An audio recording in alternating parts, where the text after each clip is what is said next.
우리 시편 26편의 말씀을 다 같이 한 목소리로 봉독하시겠습니다. 내가 나의 완전함에 행하여 싸우며 흔들리지 아니하고 여호와를 의지하여 싸우니 여호와여 나를 판단하소서. 여호와여 나를 살피시고 시험하사 내 뜻과 내 양심을 단련하소서. 주의 인자하심이 내 목전에 있나이다. 내가 주의 진리 중에 행하여 허망한 사람과 같이 앉지 아니하였사오니 간사한 자와 동행하지도 아니하리이다. 내가 행악자의 집회를 미워하오니 악한 자와 같이 앉지 아니하리이다.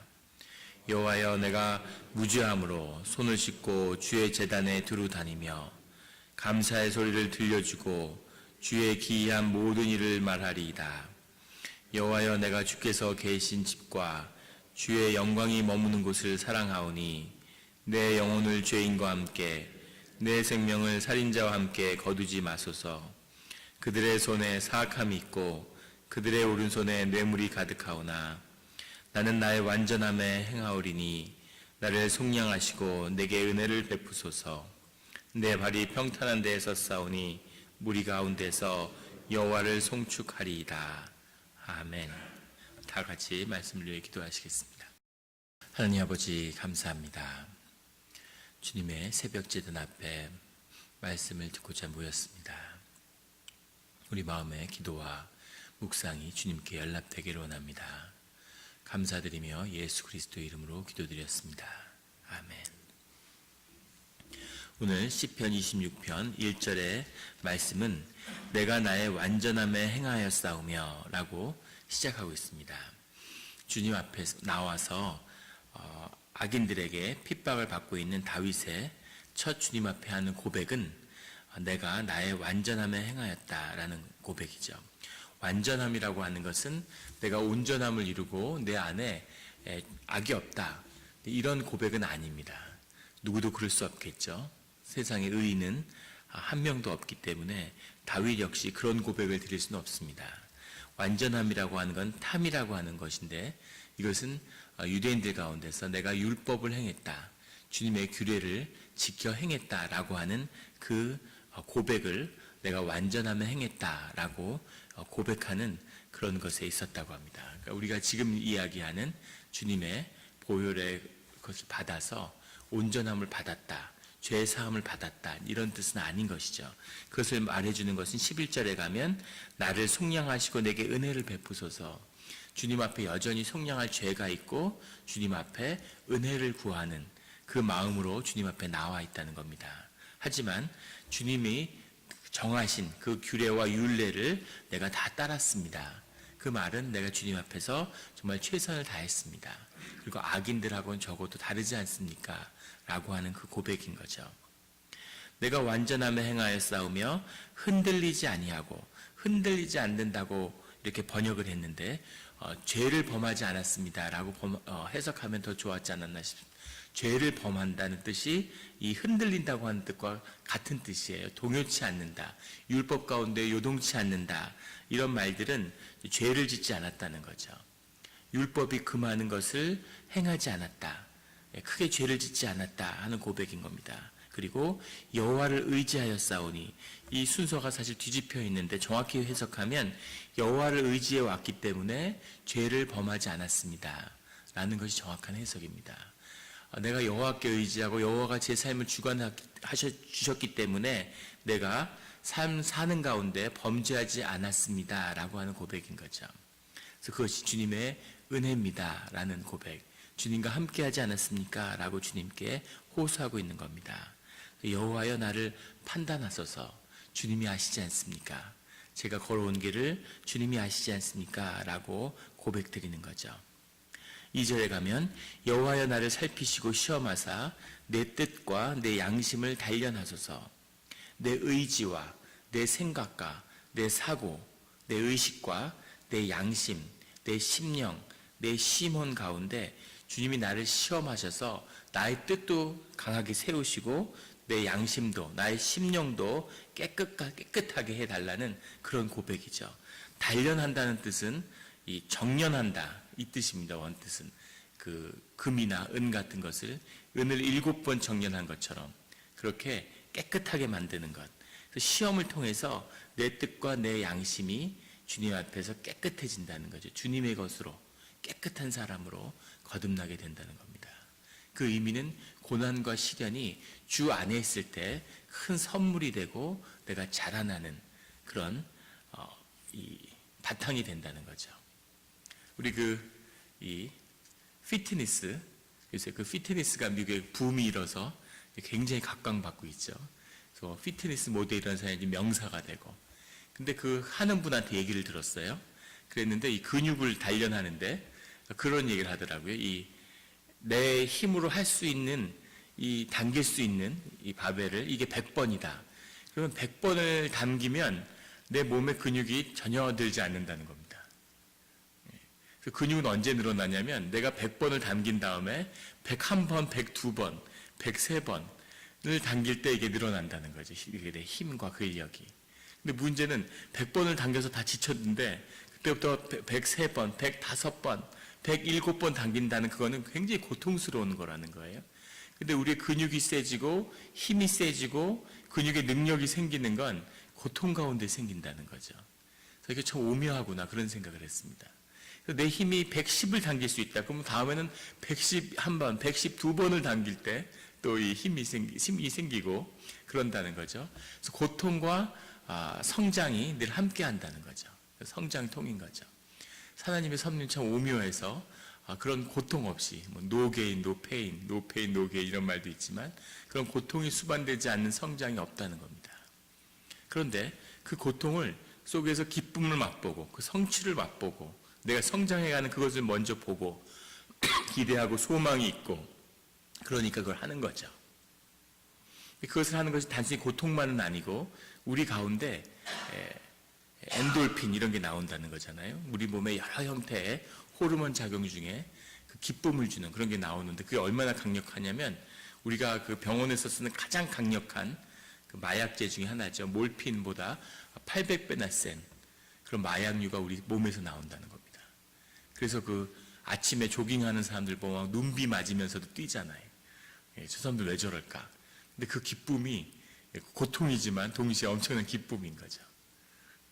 그런 삶의 비밀이 우리 깊은 생명 가운데 있다는 겁니다. 그래서 주님이 그 고통을 주님의 힘으로 감내할 때 우리가 단련된다는 거죠. 삶의 능력이 생긴다는 겁니다. 남을 품을 수 있는 그런 성품의 그릇이 완성된다는 거죠. 그래서 주를 믿고 기도하는 사람들이 오랜 시간 이런 고난을 겪은 분들을 보면 그 삶이 빛이 나는 거죠. 그 따뜻함이 있고 남을 공감해 줄 수 있는 능력이 있고 고난을 감당할 수 있는 그런 능력이 있고 주님의 사람이 되는 겁니다. 그런데 우리가 구별해야 할 것은 주님을 모르고 그리고 세상에서 고생을 하는 사람들이 있어요. 그런 분들은 진짜 무섭죠. 그런 분들은 정말 독을 뿜습니다. 그런 분들은 한 50m 밖에 오면 일단 피해야 돼요. 왜냐하면 그런 사람들은 누굴 원망하고 상처를 주고 가까이 있는 사람들 힘들게 만들고 그렇기 때문이죠. 똑같이 세상에서 어려운 일을 겪었는데 그것을 고난으로 승화시키느냐 아니면 고생으로 자기 삶을 외롭게 하느냐 무너뜨리느냐 그것이 신앙의 비밀입니다. 다윗은 그것을 아는 거죠. 그래서 나를 시험하사 내 양심을 단련해 주십시오 이렇게 기도로 하나님께 요청하고 있습니다. 3절에 가면 주의 인자하심이 내 목전에 있나이다. 내가 주의 진리 중에 행하여 주의 인자하심이 내 목전에 있다. 주님을 만났는데 주님의 성품이 내가 만난 주님이 무엇인지를 주님이 내게 은혜를 베푸는 그 중심에 주님의 인자하심이 있음을 그렇게 주님 앞에 고백하는 거죠. 4절에 허망한 사람과 같이 앉지 아니하였사오니 간사한 자와 동행하지도 아니하리이다. 이 시편에 계속 허망하다고 해석하고 있는데 이 허망하다는 뜻은 가치가 없는, 의미가 없는 이런 뜻입니다. 뭔가 삶에 가치 있는 그런 것이 아니라 허망한, 의미 없는 것. 세상에 부를 추구한다, 명예를 추구한다 이런 그런 허망한 것을 추구하는 사람들과 같이 앉지도 않았다는 거죠. 과거에 같이 앉지도 않고 앞으로 간사한 자들과 함께하지도 않겠습니다. 라는 그런 고백입니다. 어려울 때 무가치한 것을 쫓는 삶을 살지 않고, 그리고 어떤 삶의 자리에 이렇게 자리 잡았을 때 간사한 자라고 하는 것은 숨기는 자, 이런 뜻입니다. 간사하다는 건 늘 무언가를 숨기는 사람이죠. 숨기는 사람과 동행하지도 않겠습니다 라는 고백입니다. 5절에 가면 내가 행악자의 집회를 미워하오니 악한 자와 같이 앉지 아니하리이다. 악한 자와 함께하지 않겠다는 뜻이죠. 여기서 뒤에 말하는 악하다는 뜻은 모든 의미에서 죄를 범하는 그런 뜻이라면, 앞에 있는 행악자의 집회라는 건 행악자의 집회가 달리 있는 것이 아니라 예배에 대응되는 개념으로 쓰이는 거죠. 믿는 자들이 주님의 이름으로 모이는 것이 아니라 그렇지 않은 모임, 그렇지 않은 집회, 그렇게 사람들이 모이면 사람들이 악을 행하려고 모인 게 아니라 할지라도 그 끝은 늘 행악으로 드러나게 되어 있습니다. 이것이 영의 섭리죠. 사람들이 아무리 좋은 뜻으로 모여도 그것이 주님의 이름으로 주님의 뜻 가운데 함께하지 않으면 그 끝은 항상 좋지 않아요. 그것은 인간이 모두 그 안에 악을 갖고 있기 때문이죠. 내 안에 천사를 끌어내느냐, 내 안에 마귀를 끌어내느냐, 사실 그것입니다. 늘 우리가 성령의 길에서 우리 악을 다스리는 그런 기도가 필요한 것이죠. 굉장히 좋은 뜻으로 시작됐는데 세상의 모든 정당들이 정의를 얘기하고, 정치의 계절인데 무슨 올바름을 얘기하고 가치를 얘기하죠. 그래서 좋은 뜻으로 했는데 끝은 다 좋지 않은 겁니다. 사람들이 모이면 집단하게 발동하게 돼 있죠. 피를 보고 누군가 희생양이 나오고 이런 일들이 벌어지는 거죠. 그런 일에 함께하지 않겠다. 늘 주님과 함께하겠다는 겁니다. 6절에 가면 여호와여 내가 무죄함으로 손을 씻고 주의 제단에 두루 다니며, 주님, 내가 주님이 보신 것처럼 죄가 없기 때문에 손을 씻는다는 건 이 결례죠. 예를 갖추는 것이죠. 예배에 들어오기 전에 유대인들이 손을 씻었는데 나의 깨끗함을 주님 앞에 드러내는 겁니다. 내가 무죄한 자라는 것을 나의 삶이 증명하지만 그것을 주님 앞에 드러내는 그런 예, 그 무죄함의 예가 드러나는 것이 손을 씻는 거죠. 손을 씻고 주의 제단에 두루 다닌다는 건 이제 제사의 일을 돕는다, 제단의 일을 본다는 뜻입니다. 그 교회에서 예배위원을 하는 거죠. 깨끗하고 손을 씻었기 때문에 그래서 주님을 섬기는 그런 일에 내가 쓰임을 받고 있습니다. 그런 일들을 제가 하겠습니다 하는 거죠. 7절에 감사의 소리를 들려주고 주의 기이한 모든 일을 말하리이다. 이것이 주의 제단에 두루 다니며 하는 일인 거죠. 시편이 얘기하고 있는 주 가운데서 우리가 해야 할 세 가지 일은 감사의 소리를, 찬양이죠. 주님께 찬양을 드리는 것과 주님의 기이한 모든 일, 주님이 행하신 일, 복음을 선포하는 일, 그리고 주님의 이름을 부르는 일, 기도하는 것이죠. 이것이 시편의 기자가 예배자에게 요구하는 그 세 가지인데, 내가 무죄하기 때문에, 내가 손을 씻었기 때문에 이제 그 일을 주의 제단에서 하겠습니다 하는 겁니다. 8절에 여호와여 내가 주께서 계신 집과 주의 영광이 머무는 곳을 사랑하오니, 주가 계시는 집은 성전이고 교회인 것이죠. 주의 영광이 머무는 곳은 주님이 함께하는 곳, 그곳이 어디든 주님이 함께하는 그곳에 주님의 영광이 머무는 그곳을 제가 사랑합니다. 주님을 제가 사랑합니다 하는 고백입니다. 9절에 내 영혼을 죄인과 함께 내 생명을 살인자와 함께 거두지 마소서. 이 말은 생명을 거둔다는 뜻은 물론 말 그대로 사람의 목숨을 거둔다는 뜻도 될 수 있겠지만 관용적으로는 하나님의 심판이 함께 하실 때 그때 행악자들과 같은 심판대에 서지 않게 해주십시오라고 하는 그런 고백이죠. 10절에 그들의 손에 사악함이 있고 그들의 오른손에 뇌물이 가득하오나, 그들의 손에 사악함이 있다고 해석했는데 진마라고 하는 뜻인데 그들의 손에는 늘 계획이 있다 이런 뜻입니다. 계획, 어떤 목표 이런 거죠. 그래서 계획하는 것, 무언가 이렇게 꾸미는 거죠. 그런 꾸미는 것이 있고 그들의 오른손에는 뇌물이 가득하오니, 탐욕으로 자신의 사익을 추구한다는 거죠. 그런 탐욕과 그 다음에 계획을 갖는 것. 그래서 그 악의 특징 중에 하나는 계획이 많은 거예요. 그래서 계획이 많으면 안 됩니다. 단순해야 돼요, 사람이 심플하고 단순해야지 뭔가 인간이 생각에 이렇게 계획을 세운다는 건 생각이 작동한다는 거죠. 생각이 작동한다는 건 생각이 움직인다고 하는 건 사실은 내가 내 삶의 주인이 되어 있다는 뜻입니다. 내 삶을 의식이 주관한다는 뜻이에요. 영이 아니라 내 의지가 주관하고 있다는 그런 뜻이죠. 내 의지가 내 에고가 이렇게 올라오면 그 특징이 생각이 많아지는 거예요. 머리가 어지러워지는 겁니다. 한번 생각해 보세요. 낮에 이렇게 사업장에 이렇게 앉아 계시면 점점 이렇게 해볼까 저렇게 해볼까 다음에 이런 계획 이런 식으로 한번 해보면 어떨까 저런 식으로 한번 해보면 어떨까 이런 생각이 막 올라오는 거죠. 근데 그 생각의 주인이 결코 내가 될 수 없고 주님도 아니라는 거죠. 그래서 이렇게 정신이 밝고 아무 생각이 없고 그런 가운데에서 그 순간에 충실한 거죠. 주어진 일에. 집에서 저도 이제 살림을 해보면 설거지를 하는데 설거지를 해치우는 거예요. 설거지를 하면서 딴 생각을 하는 겁니다. 이렇게 설거지 끝나면 다음에 뭐 할까? 이걸 하면서 옷을 개면서 또 옷을 개키고 나면 다음에 뭘 하지? 청소를 할까? 뭘 할까? 장을 봐와야 되나? 이런 저녁을 뭘 하지? 이런 생각을 하면서 그 일을 하는 거죠. 그 일을 대충 하는 겁니다. 그게 내 존재와 내 영이 떠 있는 거죠. 영적이 된다. 주님 앞에 깨어 있어야 된다는 건 어떤 상태냐면 내가 설거지를 할 때는 설거지만 하는 겁니다. 아무 생각 없이. 그래서 설거지를 정성스럽게 열심히 하는 거예요. 그렇게 생각 없이 살면 삶이 도모가 될까? 그렇게 생각 없이 살아야 삶의 문제가 풀리는 겁니다. 정확히 반대죠.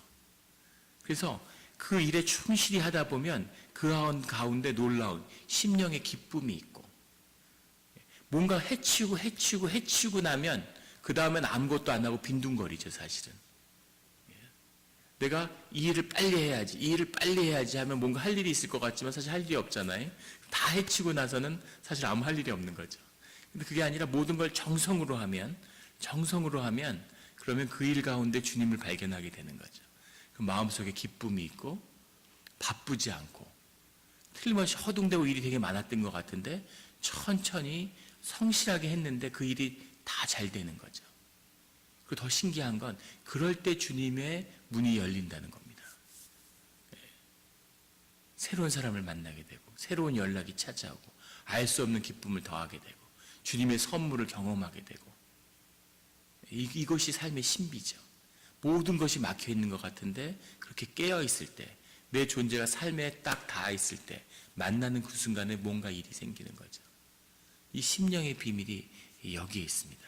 그래서 진마라고 하는 계획이 있다는 것 이것은 결코 좋은 일이 아닌 거죠. 11절에 나는 나의 완전함을 행하오리니 나를 속량하시고 내게 은혜를 베푸소서. 끝에 와서 다시 주님께 은혜를 이게 모든 것이 주님의 은혜입니다. 주님 은혜를 베풀어 주세요. 결국 그거죠. 끝에 오면 결국은 다 은혜였구나 하는 것을 발견하게 되는 거죠. 12절에 내 발이 평탄한 데에 섰사오니 무리 가운데서 여호와를 송축하리이다. 내 발이 평탄한 데 섰다는 건 그동안 발이 흔들리고 어려운 길을 걸었고 힘든 일이 있었는데 이제 내 발이 평탄한 곳에 주님 앞에 반석 위에 안전한 곳에 이제 섰습니다. 주님 드디어 내가 섰군요. 기도 가운데 시작은 주님 나를 좀 판단해 보십시오. 악인들과 같이 저를 처벌하시겠습니까? 라는 고백으로 시작했는데 그 가운데 내가 이제 평탄한 곳에 섰습니다. 라고 하는 심령이 회복된 거죠. 심령이 회복되면 현실도 회복됩니다. 늘 영이 먼저예요. 그게 사실은 현대 물리학이 발견한 존재의 비밀이기도 하죠. 영이 먼저인 거죠. 그 심령이 회복돼야 되는 겁니다. 심령이 흔들리고 어려워지면 점점 더 상황이 어려워지죠. 그래서 그 어려운 상황 속에서 환경을 붙들고 조건을 붙들면 구렁텅이에 빠지는 겁니다. 그러면 걷잡을 수 없는 상황으로 몰려가요. 그런데 그 가운데 심령을 돌이키고 그게 기도잖아요. 주님을 그 안에 모시고 내 심령 가운데 주님이 내 발이 평탄한 것에 그렇게 쓰면 주님을 만나면 그 다음에 그 문제가 해결되는 거죠. 그 문제는 나를 단련하기 위한 시험이니까 당연히 그 문제가 해결되는 것이죠. 내 발이 평탄한 데에 섰사오니 무리 가운데서, 이 무리가 찬양되겠죠. 그 가운데서 여호와를 송축하겠습니다. 내가 찬양대와 함께 서서 주님을 송축합니다. 주님 최고입니다. 주님 정말 이렇게 좋으신 분이군요. 라고 하는 그 축복과 감사의 기도로 오늘 다윗의 고백을 맺고 있습니다.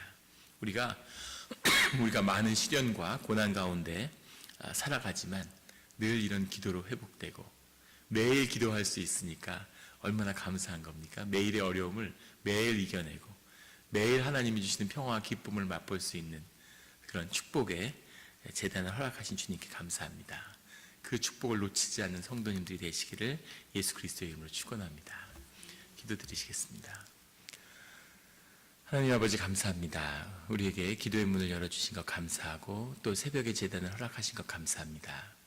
하나님 놀라운 신비와 축복을 이 시간에 허락하셨사오니 우리 새벽 제단에 나오는 기도마다 다 응답받게 하시고 우리가 우리의 삶에 갇혀서 기도의 제목을 구하지 못하는 일이 없게 하시고 주님 우리의 심령을 열어서 우리가 많은 기도의 제목을 주님 가운데 믿음으로 올려드리는 이 시간, 이 제단이 되게 하여 주시옵소서.